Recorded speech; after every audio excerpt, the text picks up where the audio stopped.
तो दोस्तों, आज मैं एक सुपरहिट साउथ कोरियन फिल्म के बारे में बताने जा रहा हूँ और फिल्म का नाम है टनल।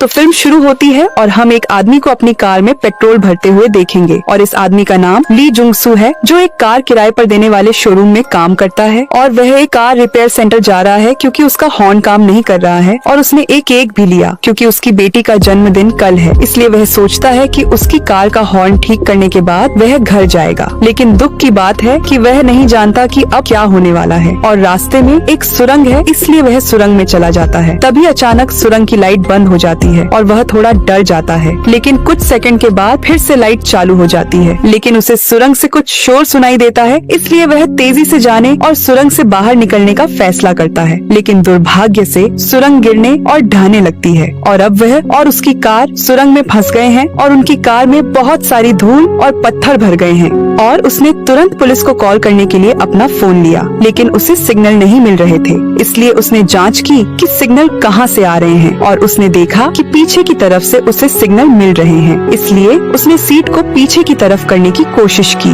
लेकिन पत्थरों के कारण सीट पीछे नहीं जा रही थी। इसलिए उसने उसी जगह पर बैठे हुए कॉल करने की कोशिश की और अपना फोन हाथ में लिया और उसे पीछे की तरफ रख दिया जहां से सिग्नल मिल सकते थे और पुलिस को फोन करके बताया कि क्या हुआ और अपना एड्रेस भी बताया। और पुलिस और रेस्क्यू टीम उस स्थान पर आए और चौंक गए क्योंकि पुलिस ने सोचा कि यह सिर्फ एक छोटी सी समस्या है, लेकिन यह देखने के बाद वे सभी चौंक गए क्योंकि पूरी सुरंग टूट गई थी। अब यह ब्रेकिंग न्यूज बन गई और हर कोई इस घटना को देखने आया और समाचार रिपोर्टर और पुलिस और मंत्री भी आए। और समाचार रिपोर्टरों के कारण ली जंग सू की पत्नी को टीवी में पता चला कि उसका पति सुरंग में फंस गया है और वह चिंतित होने लगी। और रेस्क्यू टीम हेड, जिसका नाम डे क्यूंग है, ली जंग सू को उसकी वर्तमान स्थिति के बारे में जानने के लिए फोन करता है और वह बताता है कि मैं ठीक हूँ, लेकिन मुझे कुछ छोटी चोटें आई हैं, लेकिन यह ठीक है। और उससे यह भी पूछता है कि आप मेरी मदद कब करोगे और मुझे इस सुरंग से कब बाहर निकालोगे। और रेस्क्यू टीम हेड बताता है कि हम आपकी मदद जरूर करेंगे और उससे पूछें कि क्या आपके पास पीने के लिए पानी है। तब ली जंग सू बताता है कि मेरे पास 500 मिलीलीटर पानी की बोतल है। तब अधिकारी कहता है कि ठीक है, केवल आवश्यक होने पर ही कम पानी पिए और पानी बचाने की कोशिश करें और 7 दिनों के लिए 2 पानी की बोतलों का प्रबंधन करें और उन 7 दिनों के भीतर हम आपको इस सुरंग से बाहर निकाल लेंगे। और अधिकारी उससे यह भी पूछते हैं कि क्या तुम्हारे पास खाने के लिए कुछ है। तब ली जंग सू बताता है कि मेरी कार में एक केक है जो मैं अपनी बेटी के जन्मदिन के लिए लाया। तब अधिकारी कहता है कि बहुत कम खाओ और 7 दिनों तक प्रबंध करने की कोशिश करो। और यह कहने के बाद अधिकारी पूछता है कि तुम्हारे फोन की बैटरी कितनी है। तब वह बताता है कि यह 76% है। तब अधिकारी उससे कहता है कि अपने फोन का उपयोग केवल फोन कॉल के लिए ही करो और अनावश्यक कॉल मत उठाओ। ये सब कहने के बाद अधिकारी ने फोन काट दिया और रात हो गई। और अगले दिन बचाव दल सुरंग के दूसरी तरफ से ड्रोन भेजने का फैसला करता है क्योंकि सुरंग का दूसरा हिस्सा टूटा नहीं है। इसलिए वे सभी सुरंग के अंदर ड्रोन भेजते हैं, लेकिन सुरंग में अधिक आयरन होने के कारण ड्रोन काम नहीं करता और नीचे गिर जाता है। इसलिए बचाव दल के प्रमुख और टीम के एक सदस्य और वे दोनों एक कार में सुरंग के अंदर जाते हैं क्योंकि ड्रोन काम नहीं कर रहे हैं। और वे सुरंग के अंदर जाते हैं और देखते हैं कि बहुत सारी बड़ी चट्टानें गिर गई हैं और उन चट्टानों के गिरने से रास्ता बंद हो गया। और कुछ मिनटों के बाद उन्होंने सुरंग से कुछ शोर सुना और सुरंग हिलने लगी और धूल भी नीचे गिरने लगी और कुछ सेकंड के बाद सुरंग टूटने और गिरने लगी। इसलिए वे दोनों तुरंत वापस जा रहे थे और यहाँ तक कि उनकी कार पर कई चट्टानें गिर गईं और यहाँ तक कि उनकी कार पूरी तरह से डैमेज हो गई। और सौभाग्य से वे सुरक्षित रूप से सुरंग से बाहर निकल गए। अब पूरी सुरंग बंद हो गई है।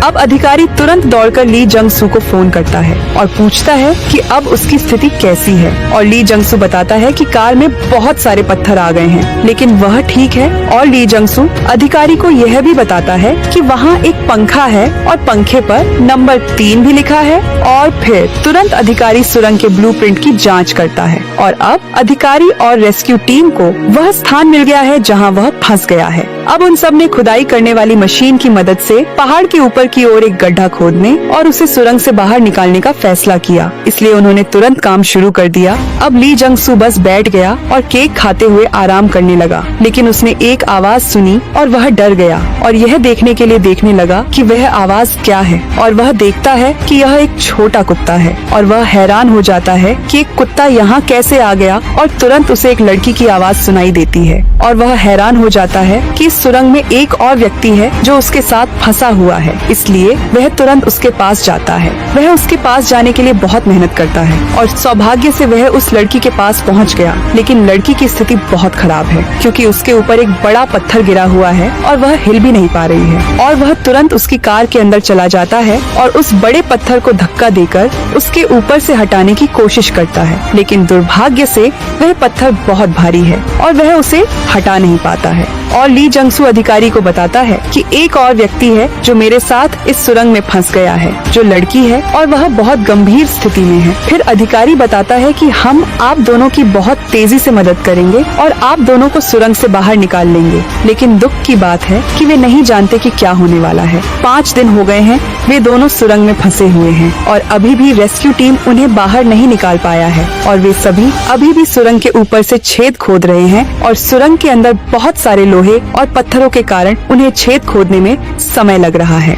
अगले दिन ली जंगसू जाग गए और उस लड़की से पूछा कि वह ठीक है या नहीं, लेकिन बहुत समय तक उससे जोर से पूछने के बाद भी उसने जवाब नहीं दिया। इसलिए उसने जाकर जांच करने का फैसला किया कि उसके साथ क्या हुआ और दुख की बात है कि वह मर चुकी थी। और ली जंगसू उसकी मौत के लिए दुखी हो जाता है और अधिकारी को फोन करके यह बताने के लिए अपनी कार में वापस जाता है कि वह मर चुकी है। लेकिन दुर्भाग्य से उस लड़की का पालतू कुत्ता ली जंगसू का केक पूरी तरह से खा गया और वह बहुत गुस्सा हो गया। अब उसके पास खाने के लिए कुछ नहीं है, इसलिए सबसे पहले उसने अधिकारी को फोन किया और बताया कि वह मर चुकी है। और यह जानकारी हर किसी को पता चल गई और हर कोई दुखी हो गया और रेस्क्यू टीम ने तेजी से काम करना शुरू कर दिया और ली जंगसू को मरने से पहले उसे बचाने का फैसला किया। और यहाँ तक कि ली जंगसू की स्थिति बहुत खराब है क्योंकि उसके पास पानी और भोजन नहीं है और वह अपना मूत्र पी रहा है।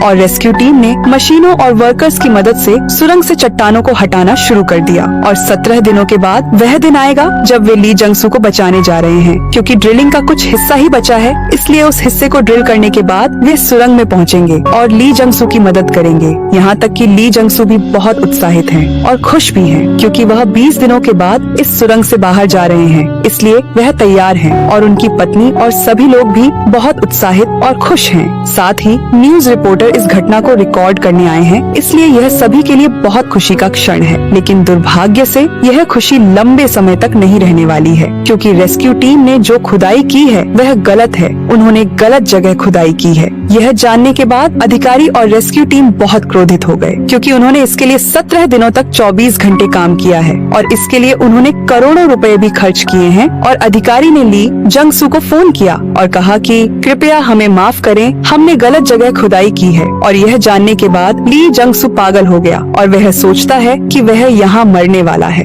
और अधिकारी कहता है कि चिंता मत करो, हम फिर से एक और जगह खुदाई करेंगे और हम निश्चित रूप से आपकी मदद करेंगे। और अगले दिन वे एक और जगह खुदाई शुरू करते हैं, लेकिन बर्फ के मौसम के कारण खुदाई करने वाली मशीन धीमी गति से काम करना शुरू कर देती है। लेकिन दुर्भाग्य से इस प्रक्रिया में बहुत सारे वर्कर्स मर गए और यहाँ तक कि ली जंगसू के फोन की बैटरी भी खत्म हो गई और उसके पास खाने पीने के लिए कुछ भी नहीं है। इसलिए हर कोई सोचता है कि वह मर गया है और यह गड्ढा खोदने में समय की बर्बादी है। इसलिए मंत्री और पुलिस और रेस्क्यू टीम ने काम रोक दिया। यहाँ तक कि ली जंगसू की पत्नी को भी लगता है कि वह मर चुका है। और 40 दिन हो गए हैं ली जंगसू सुरंग में फंसा हुआ और पुलिस अधिकारी और बचाव दल सुरंग को विस्फोट करने का फैसला करता है क्योंकि ली जंगसू के मृत शरीर को सुरंग से बाहर निकालना और उसके परिवार को देना है। और हर कोई यह जानने के लिए उस स्थान पर आता है कि क्या ली जंगसू वास्तव में मर चुका है या नहीं। और वे सुरंग में बम विस्फोट करते हैं और रेस्क्यू टीम ली जंगसू को लाने के लिए अंदर जाता है। और सौभाग्य से ली जंगसू अभी भी जीवित है और हर कोई हैरान और खुश भी होता है।